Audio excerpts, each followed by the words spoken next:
lads and lovelies. Captain Edward von Arkham here, coming to you from on board the MHS Hysteria.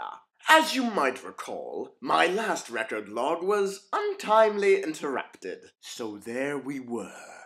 2 heavily armed British warships flying straight for us. The wind was too strong for us to maneuver, and we only had 4 cannon shells on board.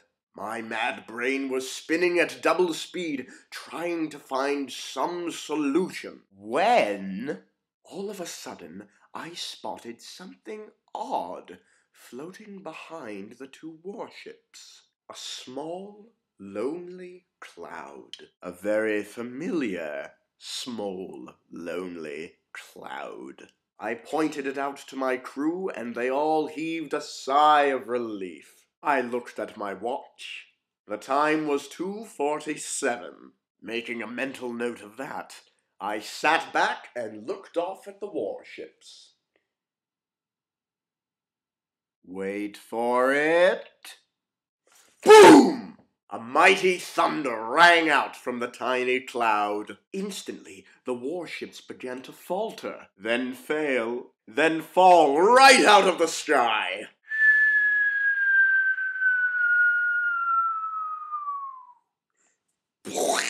Into the sea below. I do love a good splat. As I looked up, the cloud was flying away, as usual, and with the warships dispatched, it was time for us to dispatch them again, for the first time.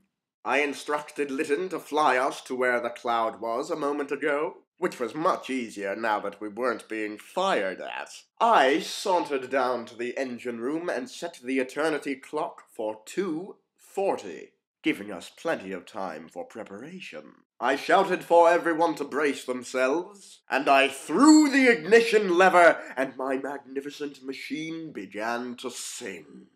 I do love the sensation of traveling through time. The bright lights, the electrified air. It makes your whiskers stand on end. If you have whiskers. Within seconds we emerged, 7 minutes into the past. I rushed topside to get our bearings, and off in the distance we could see the 2 British warships, and ourselves, our previous selves.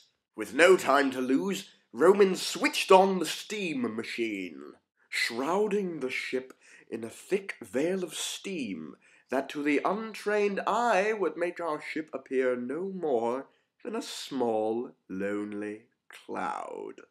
We all switched our goggles to hypersight so that we could see through the cloud, and aimed all 4 of our able guns at the most vulnerable parts of the warships, the back end of the balloon. I checked my watch.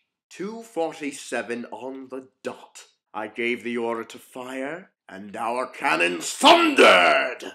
The shells struck their targets, tearing gaping holes in the airbags. I should note that the back end of an airship's balloon is the most vulnerable bit, not because it is less armored in any way, but because it is directly before the propellers, which as they continued to spin sucked all the air out of the breached balloon in mere seconds. Beautiful part of this is that we got to watch the warships fall out of the sky again.